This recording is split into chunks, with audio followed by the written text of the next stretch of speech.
त्याच त्या 18 ट्रेन आहेत. म्हणून मित्रहो, या सगळ्या गोष्टी प्रत्येक बूथवरच्या कार्यकर्त्याने अंत्योदय तत्वापर्यंत पोहोचायला पाहिजे.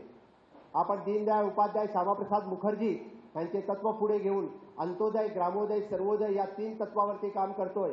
अंत्योदय म्हणजे कोण आहे? समाजात ज्याच्यापर्यंत आजपर्यंत कोणीच पोहोचला नव्हता. एखादा आपला अपंग भाऊ असेल, एखादी आपली विधवा बहीण असेल, एखादी आपली म्हातारी आई बाबा असेल, ज्याच्यापर्यंत आज कोणी पोहोचला नव्हता, त्याच्यापर्यंत आज मोदीजीचे सेवक म्हणजे आपण सगळेजण त्याच्यापर्यंत पोहोचलो.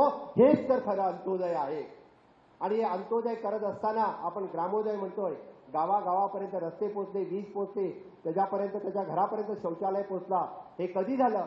हे ग्रामोदय जर आपण यशस्वी कधी करून दाखवलं असेल तर ते मोदीजीच्या काळामध्ये.